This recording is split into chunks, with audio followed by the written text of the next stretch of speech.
Joseph, thank you so much for that kind introduction. Dr. Robert Spitch, thank you for hosting this very important conference here at UCLA. And I know Mayor Villaraigosa is not with us, but I want to thank him because it was his invitation that brought me here. So I'm very delighted to be here. As Joe mentioned in his very kind and generous introduction, I have a long history with the Americas. I've spent the better part of 18 years working with American companies and also with companies in the region and with governments there on a wide range of issues. So I have a special place in my heart. And although now my responsibilities take me all over the world, I still think about the promise and the opportunity that the Americas holds not only for their own countries, but for our own prosperity.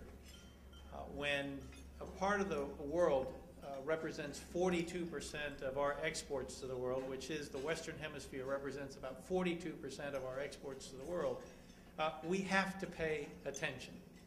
And let me tell you that while it's kind of sexy right now to focus on emerging markets, and we do that. We're paying attention to China, we're paying attention to India, to next-tier markets like Vietnam, Turkey, Saudi Arabia.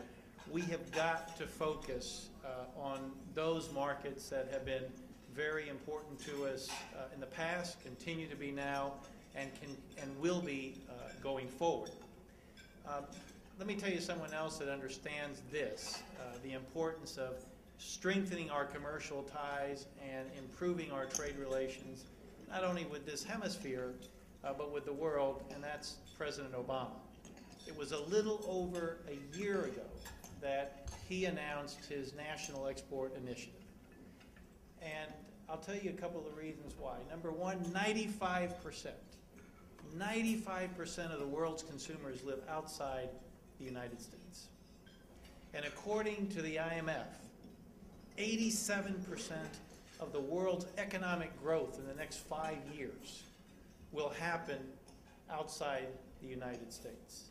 Now, I proudly say that I have become a trade evangelist, and I go around the country and I talk to businesses, small, medium, and large, and I tell them, if you have an exportable good or an exportable service and you're not exporting, you do so at your peril.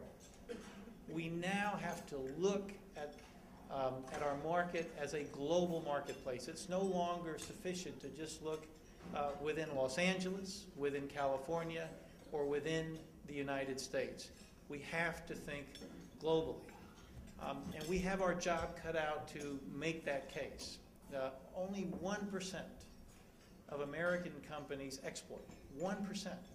Compare this to Germany, that 12% of their companies exports, and it represents about 40% of their GDP. For us, it represented about 11.2% of our GDP in 2009. 2010, it went up to a little over 12%. So it's improving, but we have to do more. Within that 1% of companies that export, 58% of them only export to one country. So the National Export Initiative is a recognition that trade has to be an essential component of the recovery of our national economy and the ongoing prosperity of our economy. And so that's why the President announced the National Export Initiative. And let me tell you a little bit about that. Every president that I know, certainly in my lifetime, has supported exports. So there's not anything novel about a president saying we should be exporting more. But what I can tell you about this president is that he took it to another level. He made this a priority, not just of the department that I'm a part of, which is the Department of Commerce, but he made it a priority of all departments. So he created the President's Export Promotion Cabinet. And this cabinet now is responsible for overseeing all the export promotion activities that we do with the federal government. Joe mentioned that the International Trade Administration has primary responsibility for promoting trade, for working with the USTR and identifying market access issues and trying to reduce them, for enforcing our trade laws. But there are a total of 19 federal agencies that have some role in export promotion or support of companies doing export. So this cabinet now, the idea of export promotion has been raised to the very highest levels. And what are some practical impacts of that change? Well, for starters now, it used to be commercial diplomacy was limited to the work that the Secretary of State did. So when Secretary of State Clinton traveled abroad, in addition to whatever political objectives she had in a given country that she might visit, she would also talk about commercial issues that would be raised. When my boss, Secretary Locke, who had the privilege of speaking at last year's America's Conference, when he travels abroad, he certainly has the responsibility of conducting commercial diplomacy. When I travel abroad, I do that as well. Now, any cabinet member that goes abroad, in addition to their mission, whatever it may be specific to their agency, they also now are engaged in commercial diplomacy. Another aspect of this is our ambassadors. Secretary of State Clinton, pursuant to the National Export Initiative, sent a directive to all the ambassadors around the country and said, your metrics, your performance metrics, will be based in part on the degree to which you do commercial diplomacy. Now, I would go abroad and I'd have a list of things that I wanted help with from the ambassador, our ambassador, whatever country I might be visiting. I can't get to that list anymore because as soon as I'm on the ground, the ambassador has his or her own list of things that they want me to help them with in the commercial area. So they are very much engaged in this as well. Some of the things that we're doing more. Last year we took over 34 trade missions to 31 countries and had 400 U.S. companies participate. We brought over 13,000 foreign companies to trade shows here in the U.S., trade fairs.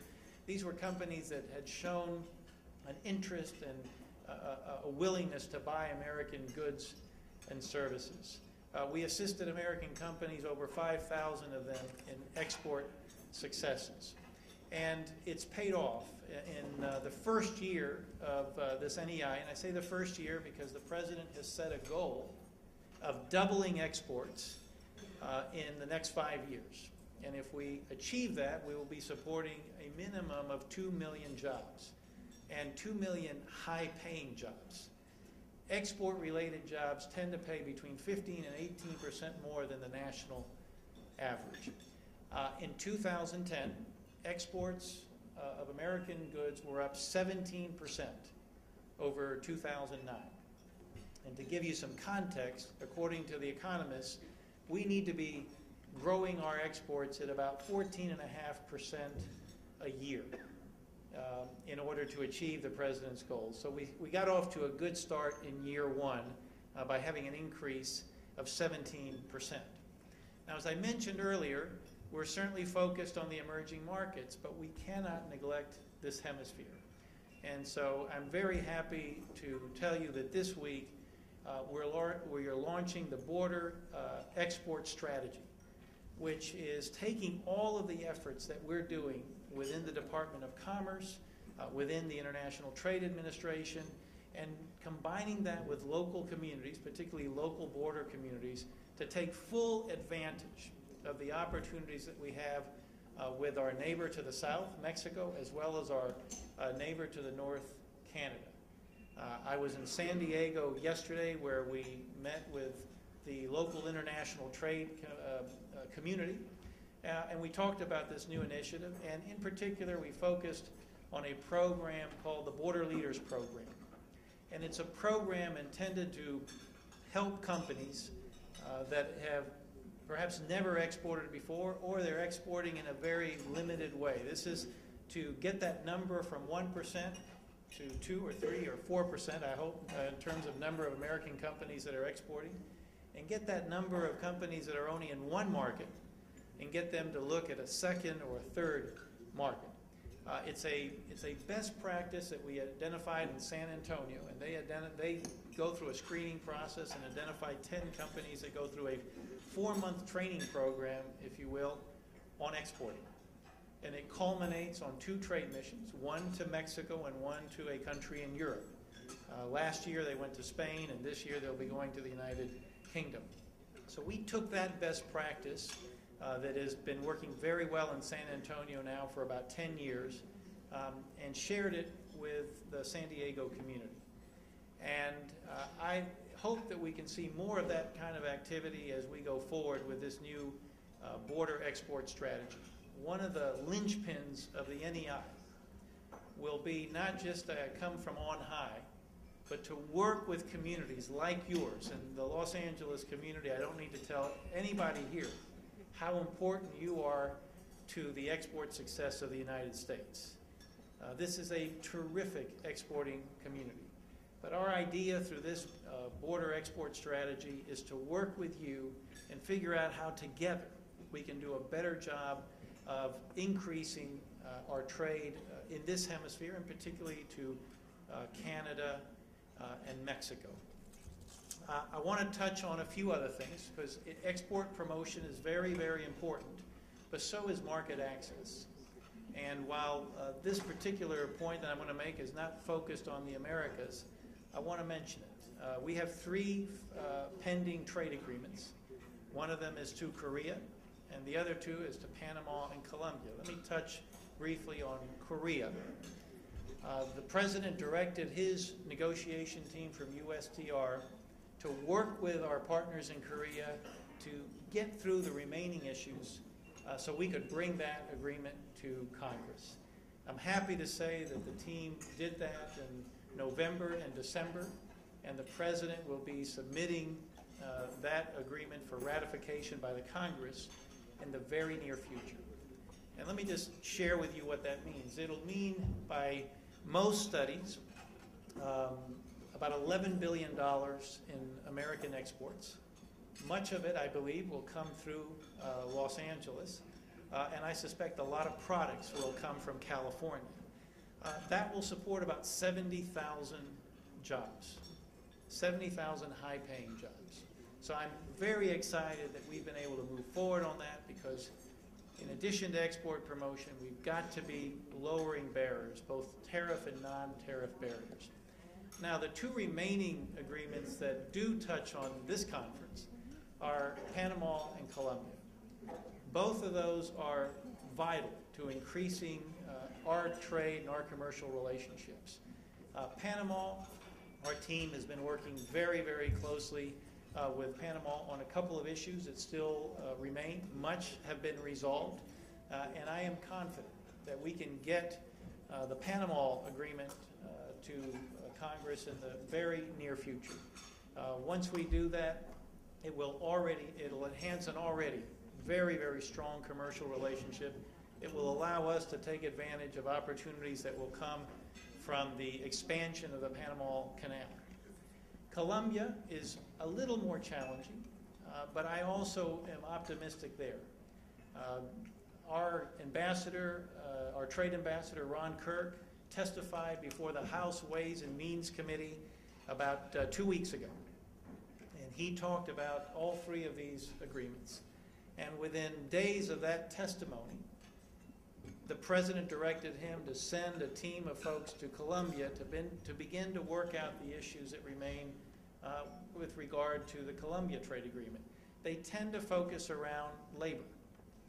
And there are a lot of folks here in our country that have concerns about violence that has been directed at labor organizers, but in particular folks that have literally gotten away with very violent crimes, in some cases murder.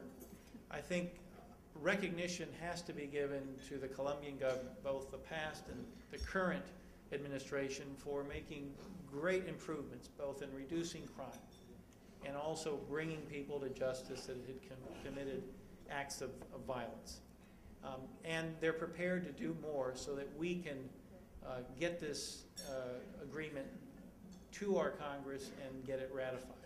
So our team went down there, came back I was part of a group that was briefed on it just last Friday, and I too am very optimistic on seeing Colombia brought before Congress. The work that needs to be done, we find a very willing partner in Colombia to get it done. I wish I could give you a specific time frame, but we're not quite there yet. What I can say, though, is this president understands how important exports are to our economy, understands that it's a two-way street, and understands that that agreements, good agreements, make a huge difference in opening up these markets. Another thing that makes a huge difference, and Joe, I thank you for recognizing our senior commercial officers that are here. They work very hard for you every single day throughout the region. And I'm so happy that they're here. They will be conducting with you some 300 one-on-one meetings. And I hope from that will come all kinds of great opportunities.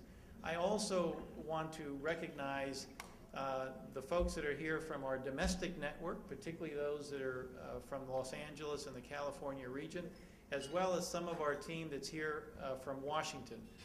This team together works for you every day, and I have never had the privilege of working with a more dedicated team in any company, in any organization to which I've been associated, than the folks that work for the International Trade Administration. And if I could ask my team, both the SCOs here, the domestic field that's here, as well as our team from Washington, D.C., if you could just stand, and I ask all of you to give them a round of applause.